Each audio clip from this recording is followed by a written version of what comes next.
Once again, my beloved brothers and sisters, good evening and welcome. Good evening, Brother Brandon. Thank you.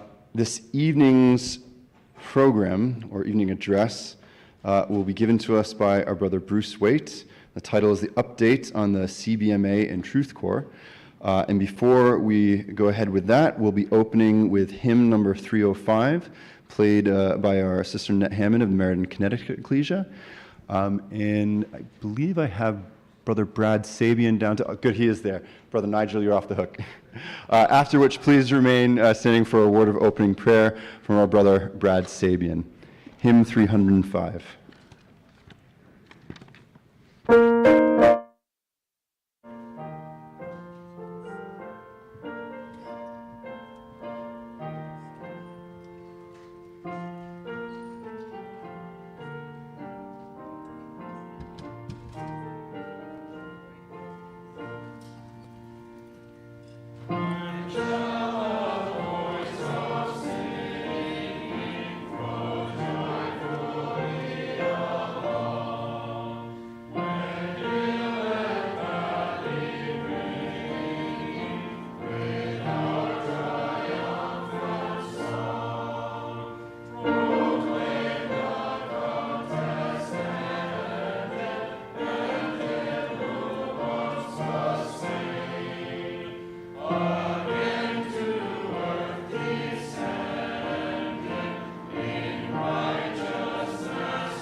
Our Father in heaven, I come before you now thankful for this time you've provided for us to be enriched by your word. We're truly grateful you called us out of this dark world and into your light, and we're grateful that you've given us the ability to share that light with those around us as well. So we pray that you help us to overcome the exhaustion, the tiredness of the flesh, and to remain focused hour ahead, and it's in your Son's name we pray, even the Lord.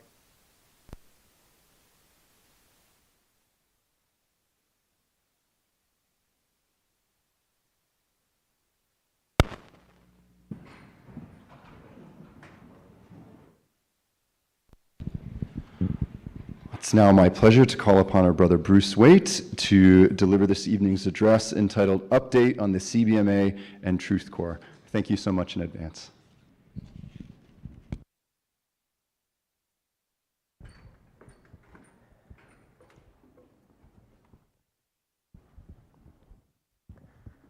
Oh, good evening. Good evening. I have to say that this presentation actually came on me kind of as a surprise. So it's not my presentation. It's just a canned presentation. And the other thing is it came without notes. So I've tried to fill in as much as I could, contacting people and trying to get information. But there might be a few gaps as we go, so if you just bear with me on that. So that's the first disclaimer. So I still have more.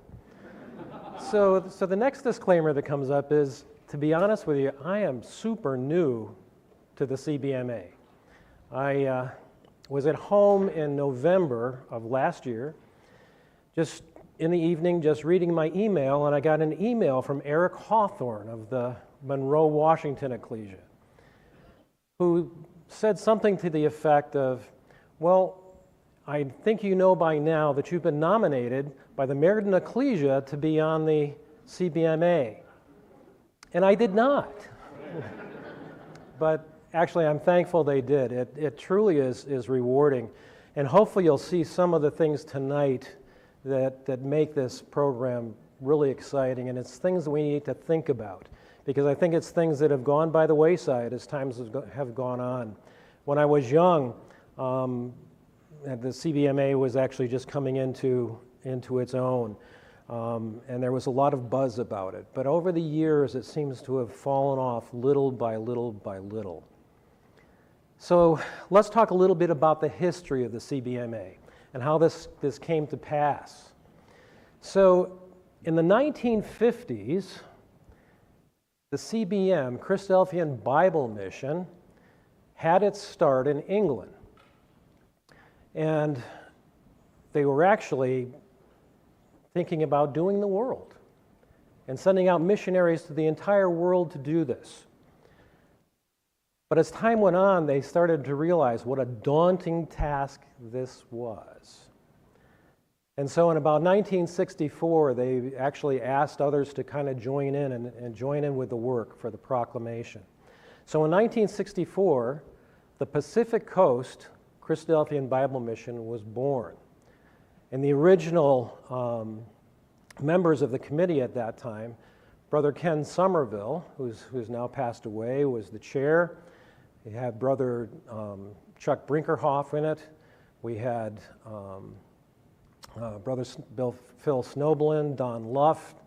Let's see, who else do we have? Rod Gent and Brother Dick Patterson. And they used to meet in Pasadena, usually once every 1 to 2 months. And then the Canadian brethren would join in by phone. Everybody else would actually meet in person. By about 1984, 1985, they changed the name from the Pacific Coast Christadelphian Bible Mission to what we see now, which is the Christadelphian Bible Mission of the Americas.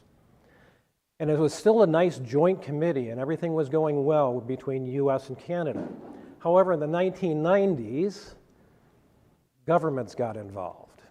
And this time, it was the Canadian government, because the Canadian Revenue Agency said, well, if you've got joint funds and everything like this, it can't happen. So you need to have now 2 organizations, and you had to have 2 treasurers, and actually a redundancy happened.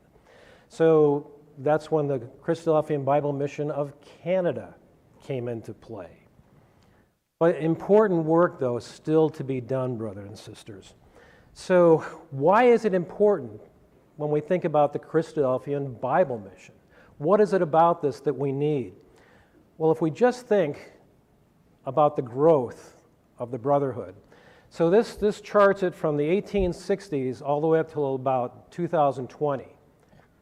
And so as you see, it started out with about 1,500 brethren, and it's well up over 60,000 in the world today. So it's been quite a growth over the years, brothers and sisters, and it doesn't happen just usually by people just finding out about the truth on their own. A lot of this does come from what we say, what we do, what we show our neighbors, what we do for proclamation efforts, brothers and sisters. Well, there's another interesting thing that comes up, brothers and sisters. The other interesting thing that comes up is the growth of our community is not in traditional Western countries. And it's interesting when we look at this map, we see a country highlighted. Anybody know what that country is? Anybody get a good guess? Pardon? No. There you go, Mozambique, you got it. And in Mozambique, look at the numbers here. For Christadelphians there, 17,800 members with 532 ecclesias. The most in the entire world, brothers and sisters. So if you begin looking at the countries with the most Christadelphians, this is it. Mozambique tops it. Australia's next, followed by the UK, Malawi, and then USA and Canada, we're number 5. And then down to India, Pakistan, Kenya, Uganda, the Philippines. And then there's all the other countries, the small countries, third world countries, that also have ecclesias that are much, much smaller. So, and if you want to look at a pie chart, brothers and sisters, There's a pie chart for all of you that really like to look at pie charts and understand those a little bit more. But it's actually saying pretty much the same thing. Well, things are changing, brothers and sisters. As we saw on that first slide, you know, the majority of Christadelphians don't live in Western countries, do they?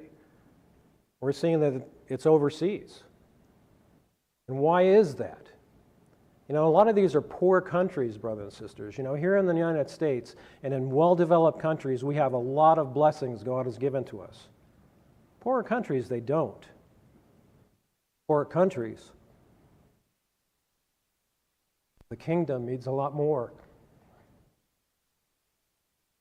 In other countries, brothers and sisters, over 50% of them will sing hymns, will read the Bible readings, will talk in other languages other than English. And it's something we really need to think about, because these are our brothers and sisters. It's not just us in the room. It's not just us in English-speaking countries. You know, I did do a small missionary stint over in Estonia with an English brother. And one of the things that happened over there when we went was we were speaking in English and got interpreters. And more than once, we were told, you know, when the Mormons come here, they can speak Estonian. And when I brought that up to the brother, he said, you know, maybe some of them, but most of them are really happy to have us do what we do. Be content. Brothers and sisters, that's not the way it works. We need to go that extra mile. So, and again, like we saw, most Christadelphians are in Africa than all the Western countries combined.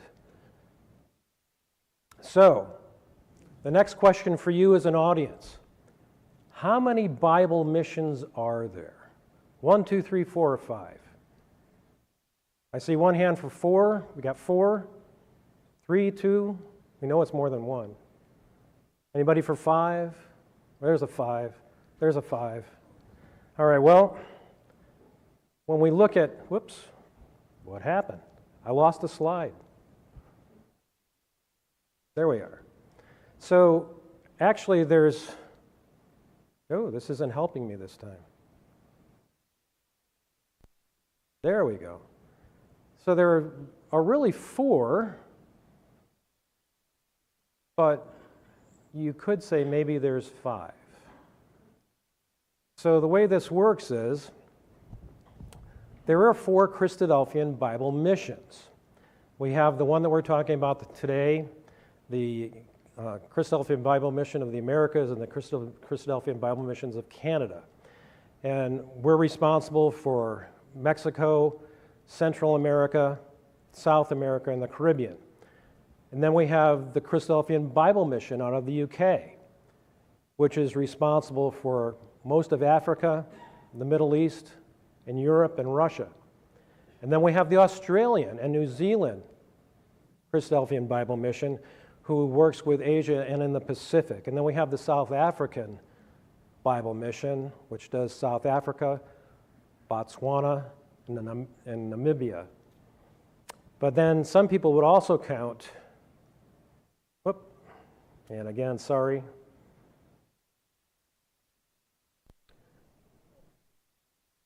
and it's not going to let me do it, but some people would also count, there we go, Agape in Action and Meal a Day.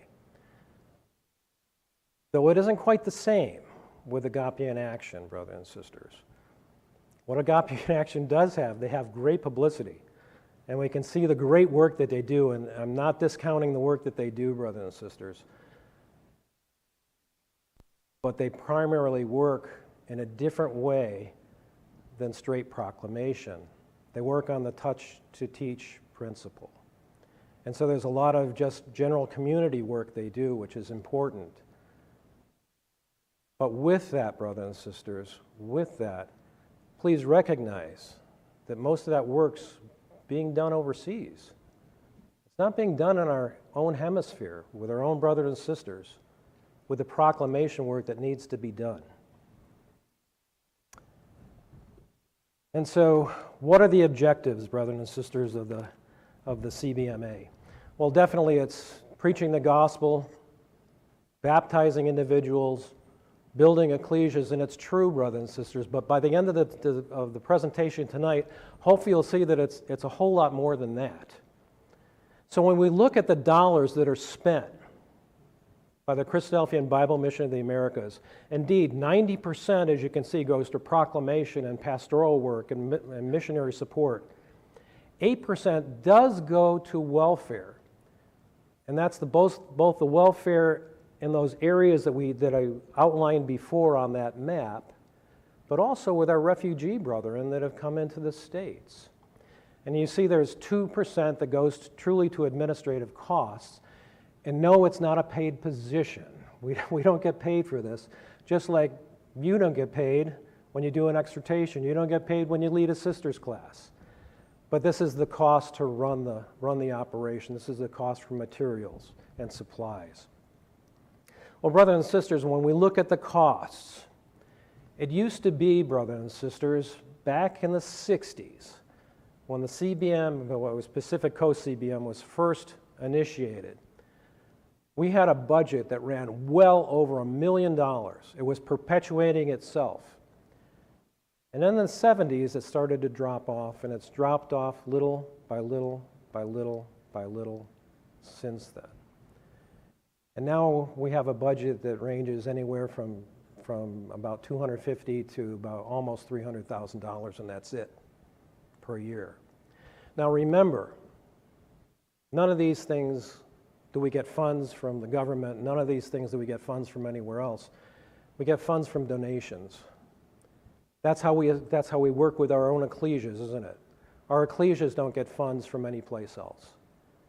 It's us as our ecclesial members. And we're members of this organization, brothers and sisters, so I would also put and it'll be the only time I bring it out here for an advertisement. But if you can, think about donating something to the CBMA and to the work. And hopefully by the end of the presentation, you'll see why that's important. So we'll look at the structure of the CBMA and the CBMC. So the Canadian board, they're responsible for the Caribbean. That's where their area is. They were responsible for about 20 ecclesias, 338 members, but they also work with the North American refugee brethren that have come in. To be on the board, the Canadians, they're a little more conservative than us, and the 26 board members actually nominate their own people to come on and who they think they should be. It's a little different than the guys in the United States, and I'm one of those guys that shows that it's different. You know, I was nominated by Meriden because that's all of you. It's all of the ecclesias throughout the United States that can nominate members to come onto the board. We're responsible for Central and South America. There's about 17 established ecclesias right now with 279 members, as well as working with the North American refugee brethren. But below us, brothers and sisters, below us we have working groups.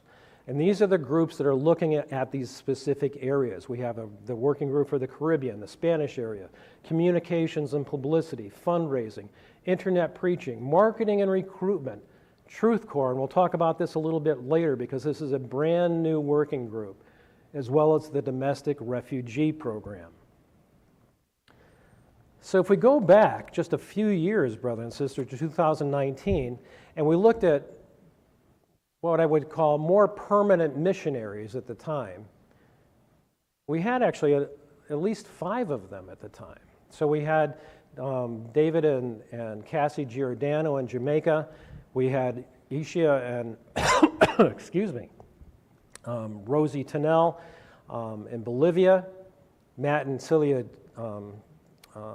Tuckson also in Jamaica.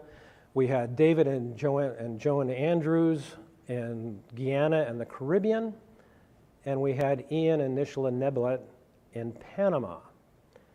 Well, today, brothers and sisters, that's whittled down to Brother and Sister Andrews in Guyana and Brother and Sister Neblet in Panama. So the thing to think about with missionary work is tough. It's not for everybody, that's for sure. But you don't have to commit to years and years and years. There's some people that do, and that's great. But you can go down for a couple of weeks and make a big difference. You can go down for a week and make a difference in some of these ecclesias. There's people in our community, brothers and sisters, that actually take vacations and they'll go work with an ecclesia for a few days and still have a nice vacation in the Caribbean or Central America or South America. And so it's things you can think about. And we're going to talk about some of those things a little bit later also. So let's take a look back at 2024, brothers and sisters. Well, in 2024, we saw some baptisms that took place as a result of the preaching efforts in these areas. Barbados, we had a baptism. In Ecuador, we had 2. Guyana, 1. Jalisco Sur, Mexico, 5. There's a Hispanic community, an ecclesia, I should say, in LA. There was 2 baptisms there. Panama, 2. Refugees in Canada. Quebec City, there was 4. And then St. Lucia, 1. 18 baptisms, and that was just in 2024. There's been more this year. So some highlights from 2024. Again, we had those 18 baptisms. Guyana had a well-attended Bible exhibition. They continue with local TV coverage, brothers and sisters. They have an exciting growth, truly exciting growth, we'll talk about a little bit later too, with their CYC programs and Sunday school programs. Trinidad and Tobago had a successful youth conference with 175 youth from all over that attended that conference. Continued growth in the Swahili-speaking ecclesias in Canada, like we talked about. There is a mission house now that's been completed in Antigua, and we'll talk about that in a little bit. Again, well-attended Bible schools in Costa Rica and El Salvador, and continued improvements and upgrades in our internet preaching. So let's take a look at the work in the Caribbean, brothers and sisters. So the first one we look at is Antigua, and the link brother there is Brother Ted Hodge. Each area, brothers and sisters, will have a link brother, a link sister, or both. And they're the liaison between the ecclesias in that area and the CBM, so that funds and help can get to them when they need it. And we had in Antigua, Brother Albert Mwashi from Kenya, who had actually been there since 2023. And because he and his wife were actually being established on a more permanent basis, we actually, through the CBMC, built housing for them adjacent to the hall. Unfortunately, Brother Al got some medical issues and can't do it and had to leave. And so you'd think, well, now what are we going to do with this apartment that's there, that's fully furnished? Well, think about it, brothers and sisters, and it's already been used in part. Remember we talked about vacations? Take a vacation to Antigua. Help an ecclesia for a few days. Then spend some time at the beach. These are great areas, and as we're going to see a little bit later, this is also going to house 225 Truth Corps for part of their work. Well, then we come to the Bahamas, and Brother Ted Hodge Jr. again is the link person here. There's only 4 members left now. They're scattered throughout the islands, but through the internet and through Zoom, now they can meet again online every Sunday with Guyana and Canada. And that seems truly to be helping, brothers and sisters. Have Barbados with Brother Ian McFarlane, who's the link person there. In February, they had a baptism there, which you can see. They had a vacation Bible school there for the community, for the 3 to 11-year-olds. And a special lecture was also held at the end of that, which they had actually some great success. We go to Guyana, and Guyana is incredible, brothers and sisters. So they have Bible exhibitions, and they usually fall in November near the end of the year. They had a little Sunday school with only about 2 to 3 children, but because of the Bible exhibitions and the proclamation work that little ecclesia is doing, that Sunday school has now grown to over 30 kids. People are hungry to hear these things, brothers and sisters. So after some planning, they had actually asked if they could get some type of vehicle to help with maybe transport kids. Maybe they get some more in the Sunday school. So some funds were allocated for a minibus. They held a vacation Bible school and had over 100 children that attended. At the end of the Bible school, they also had a time when the parents could come in and see what the children had done, and actually 20 parents actually showed up. And proclamation work continued, brothers and sisters. The CYC has grown there now to about 10 to 12 kids, and some of them now are looking for baptism. And because, again, we have the advent of the internet and Zoom meetings can take place, we have an active CYC that does Zoom with the brother and sister Pillion every week.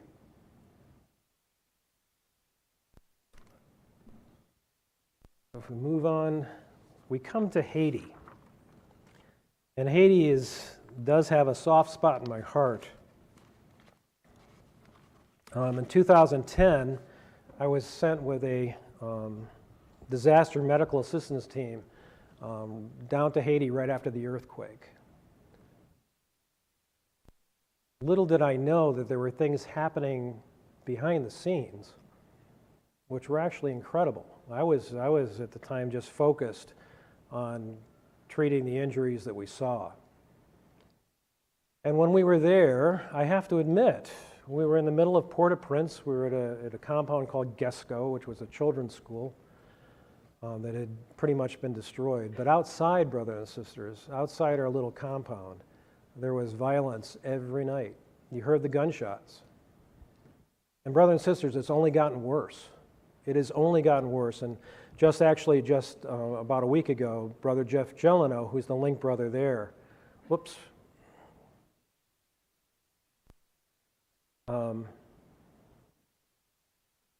said this: Haiti continues to be a terrible story for all those living there. The brothers and sisters are not exempt from the criminal gangs. Meeting together is very tough, and it's very hard to get help to them. It's stolen upon arrival. And truly it is. We've heard it in the news. We know how terrible this is. But there's something amazing that's happened there, brothers and sisters. And it started happening 2 years before I ever went there. You see, there was a young man named Esmith Sandoval. And he was in, he was in seminary school. And he was studying to be a pastor. But the interesting thing is, the more he got into his studies, the more he realized that all the things that he was supposed to be learning how to preach about, the usual things, heaven going and the devil and the Trinity and hell, just didn't make sense.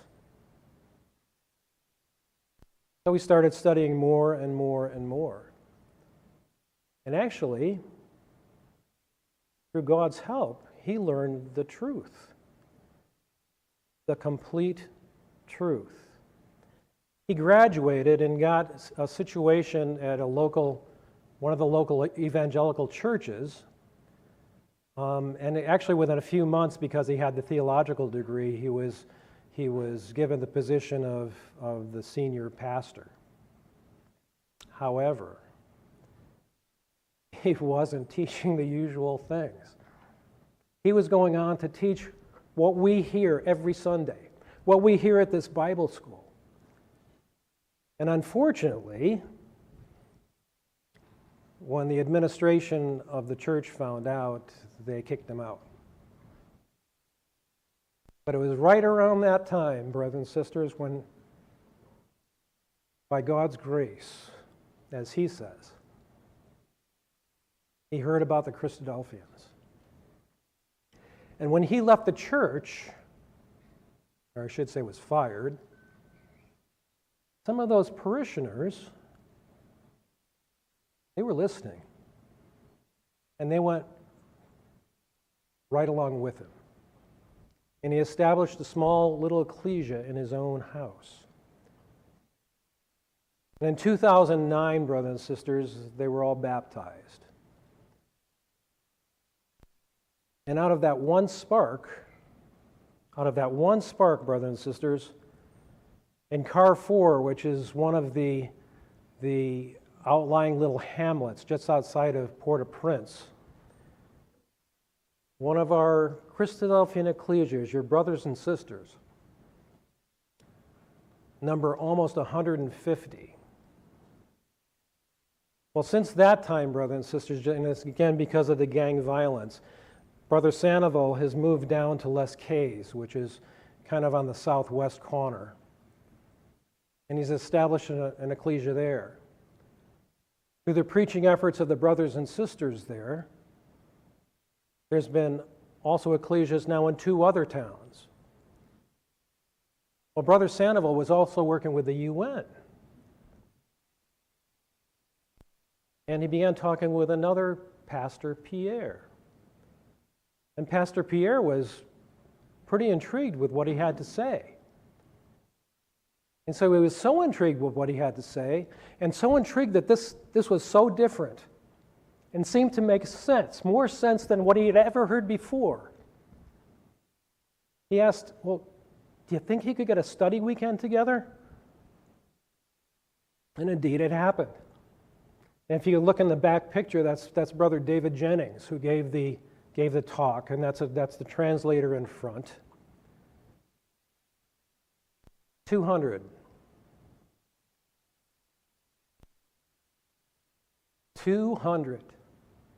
showed up for that. And now, brothers and sisters, now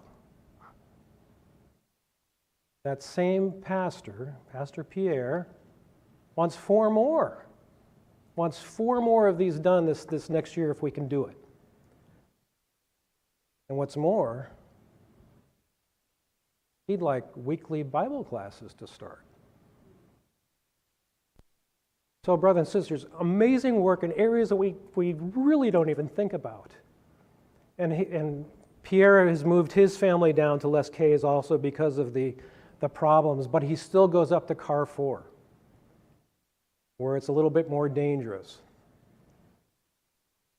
And so both he and Brother Sandoval actually are risking their lives because they know it's the truth. So let's move on a little bit. We come to Jamaica, and the link brother and sister there are Nathan and Antonio Giordano. And indeed, the work continues to go on in Jamaica.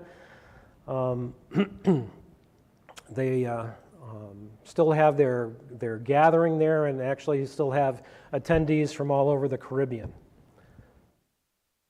We come to St. Lucia, and Brother Mike LeDuc, which many of you probably know, is the link brother there. And again, in 2024, it was Brother and Sister Webster spent January and February there, and then Brother Mike went down for March and April. So again, you don't have to spend your entire lives there. But the interesting thing too is, for those of us that have reached my stage of the game, where we're retired, the Websters are retired. And something to think about, brothers and sisters, is what do you do with your retirement?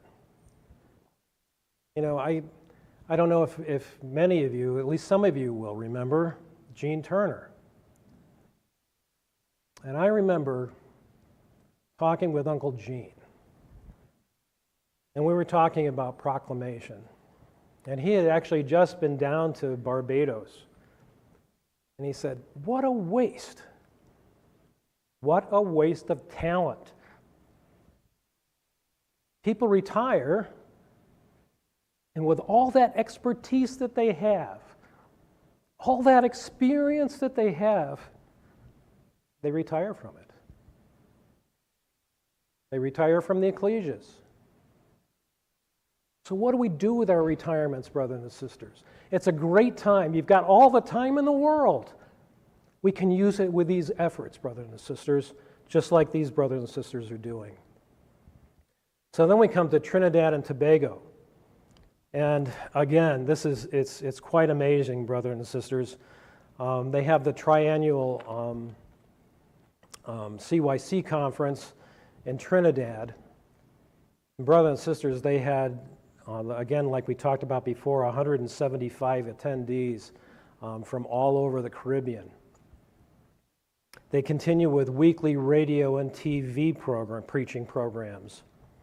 And the annual Bible school was held in August last year, and Brother Nathan Badger was there, and also Brother Dev was there, doing some work, doing God's work.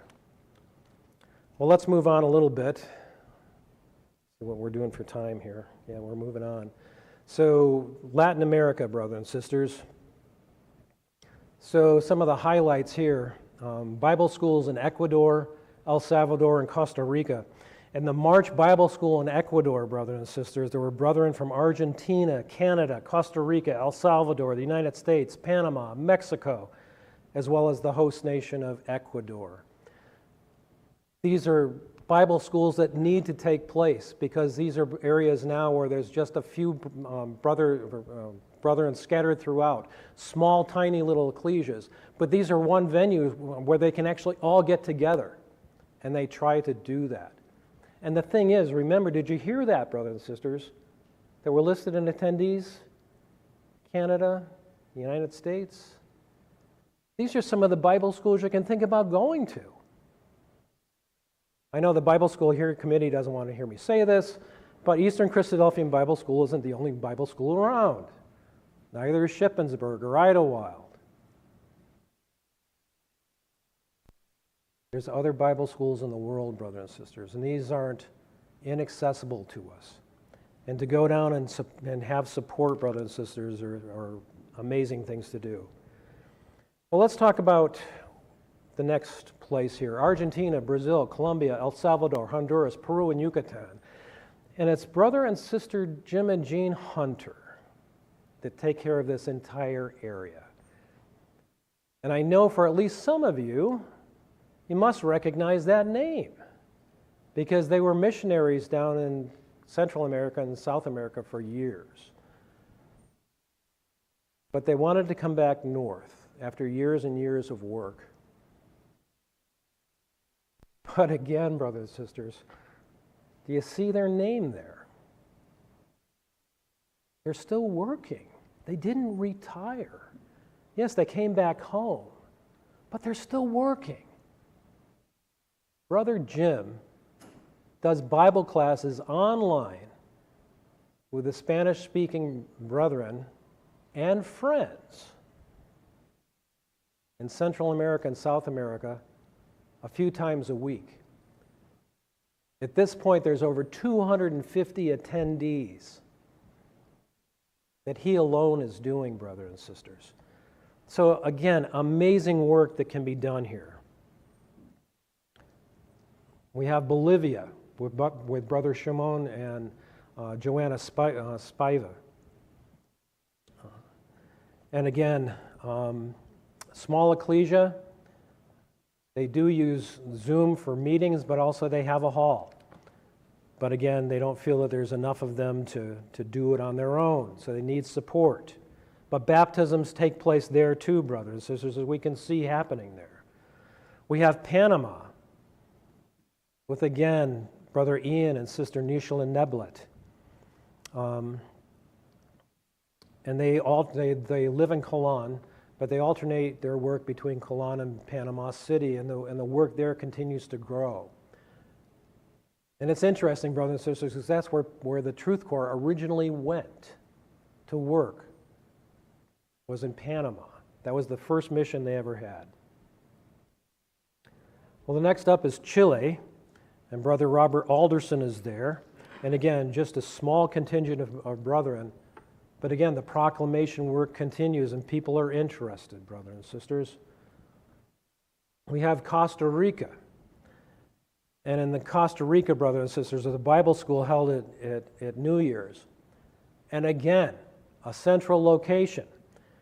There were 50 there from Costa Rica, 20 from San Salvador.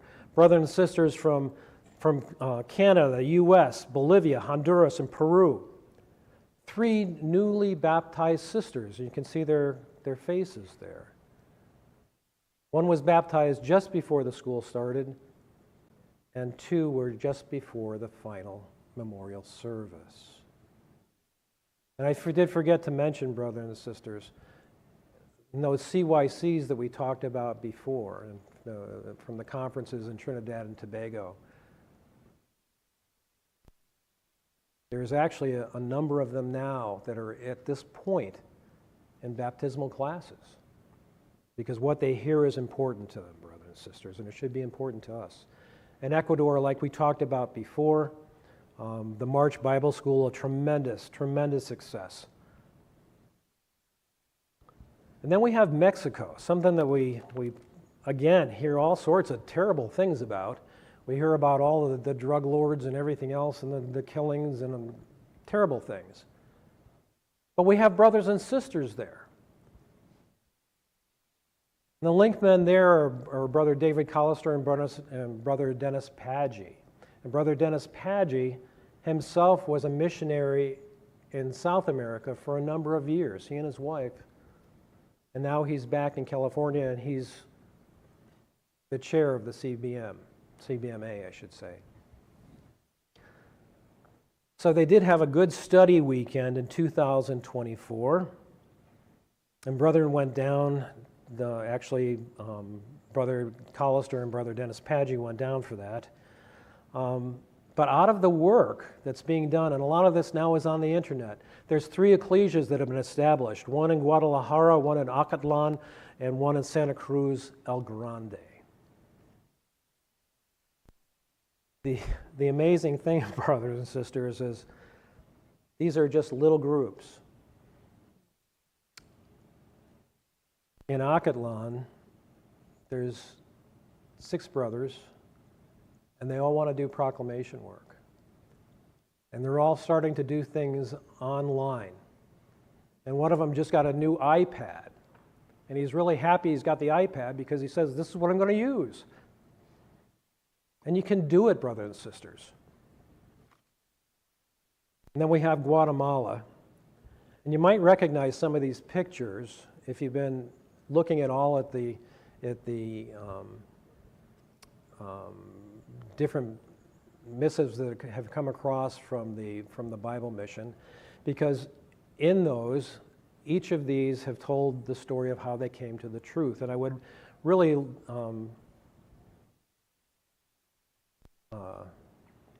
sorry, a senior moment, the word just slipped right out of my way.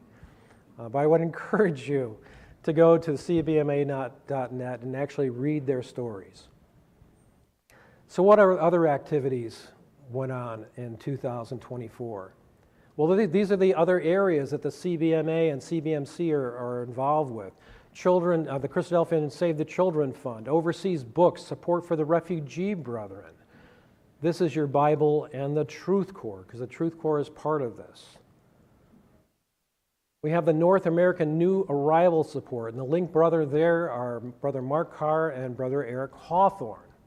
And we can see there was 2 sisters from the Monroe, Washington Ecclesia that went to Des Moines and spent a number of months there because they can speak Swahili. And these are the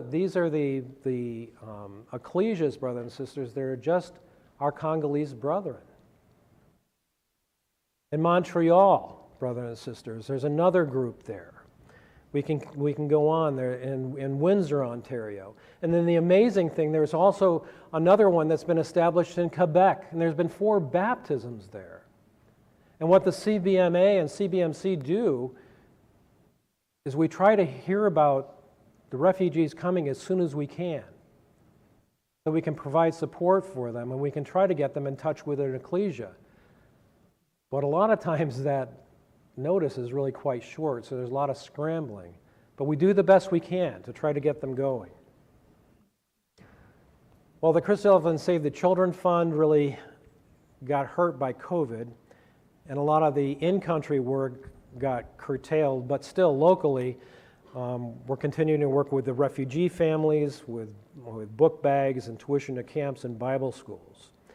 And look at this for the amazing thing, they use Christadelphian books.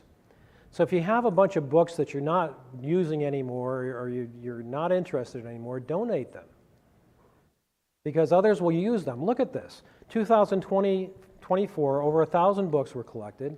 But look at this number. Since 1999, over 42,000 of those books have been distributed to brothers and sisters, your brothers and sisters who are interested in finding out more about the truth.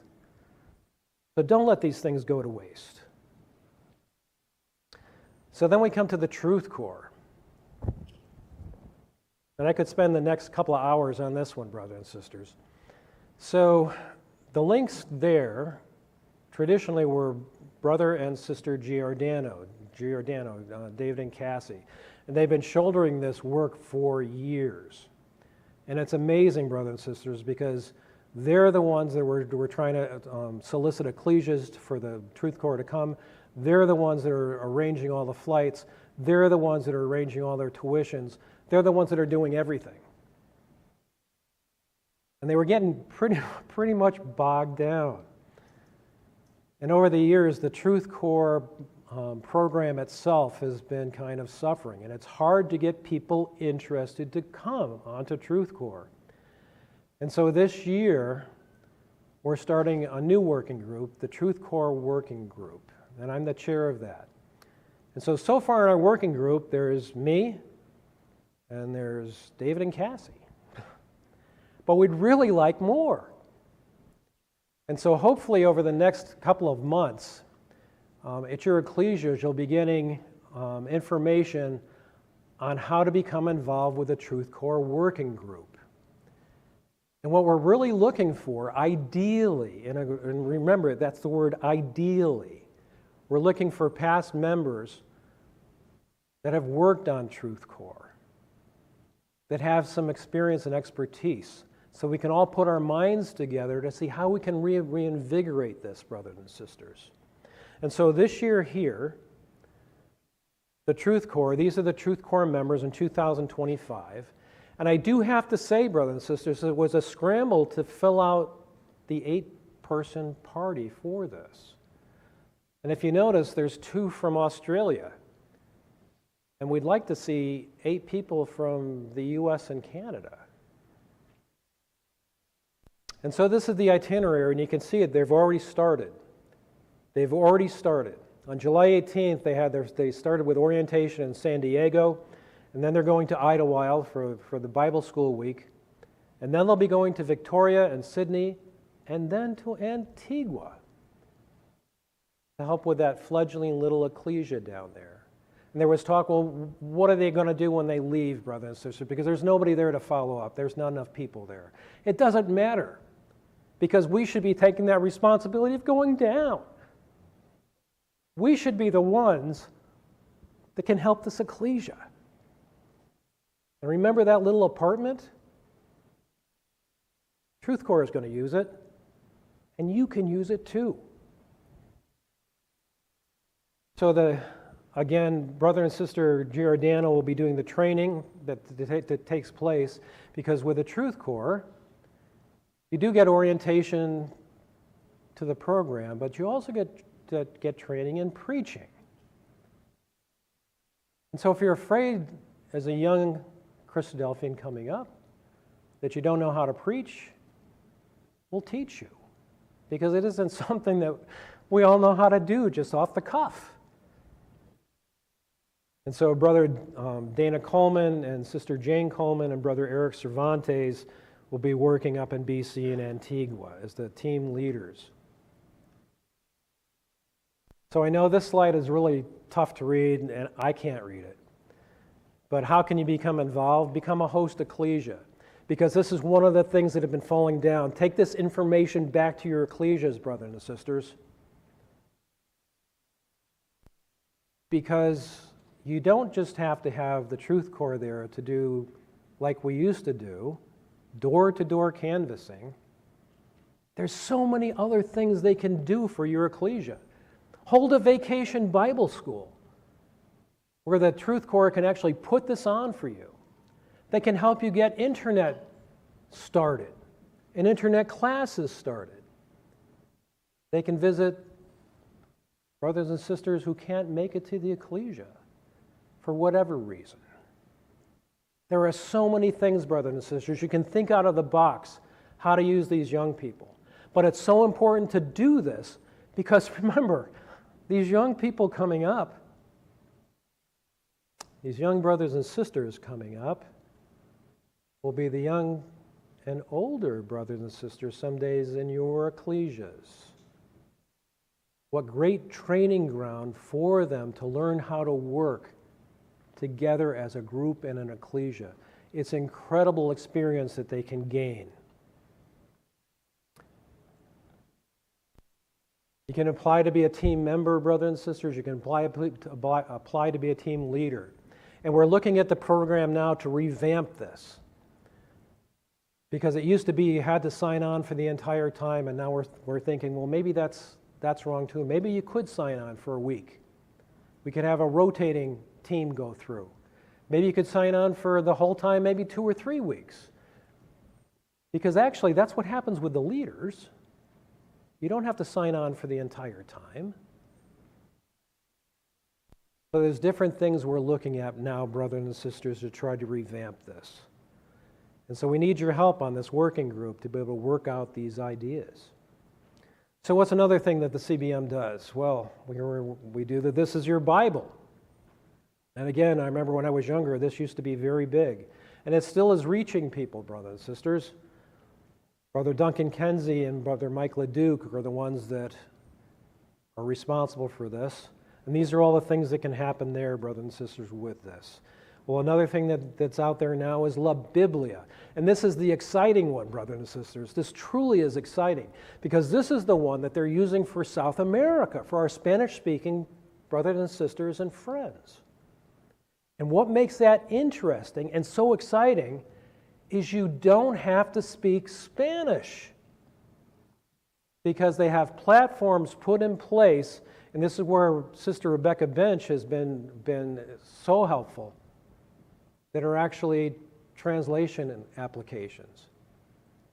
So that when you're doing courses with brothers and sisters or prospective friends who speak Spanish, you don't have to, because the translation app is there to help you. So get involved in a working group, brothers and sisters, any of these areas. Any of the areas you saw in previous slides, and especially, please get involved with the Truth Corps working group. We need your help.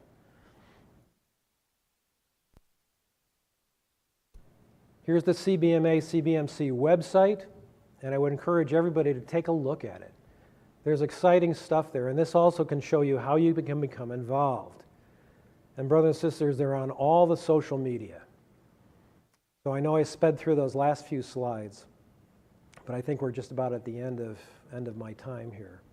So I'd be happy to answer any questions that I can, and if I don't know the answer, brothers and sisters, I will try to find the answer for you.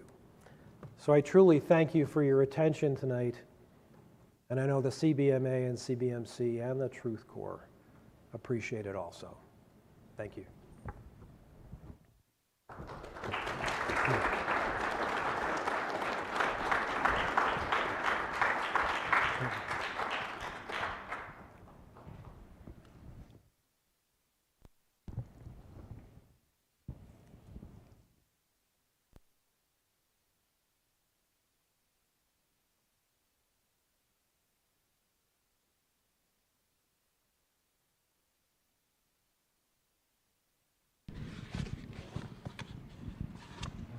behalf of everyone in this room, I'd like to thank our brother Bruce for this evening's address, and indeed we have so many people that we need to be thankful for. The only addition I had to add is perhaps to close with a reading of Matthew 10, verse 42. And whosoever shall give to drink unto one of these little ones a cup of cold water, only in the name of a disciple, verily I say unto you, he shall in no wise lose his reward. We are going to close this evening with hymn 310, after which please remain standing for a closing word of prayer from our brother Joseph Deneen of the Abington, Massachusetts Ecclesia. Hymn 310, Who are these like stars appearing? These before God's throne who stand. Each a golden crown is wearing. Who are all this glorious band? Hymn 310.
Great and glorious Father in heaven, we come before you this time, so thankful that you've given us this place and time to come out from the evil, wicked world around us and to fellowship with the fellow Israelites away from the evil land of Canaan, Father, for it wears us down the more we are in it. We are thankful for the words we've heard tonight and the places and people we have seen. That pray that you will help us to do whatever we can to help our brothers and sisters who are less well off in the things of this world.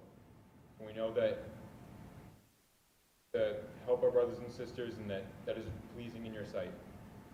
We pray that the rest of this week you will open our hearts and our minds to your word, and that we will take the words we hear and that in the fellowship that we get to spend with each other, that it will uplift us spiritually and take the lessons we learn, take them home with us when we leave this place, and apply them to our lives to be more pleasing in your sight in some small and humble way. It's in Jesus Christ's name we pray and thank you for all these things, Father. Amen.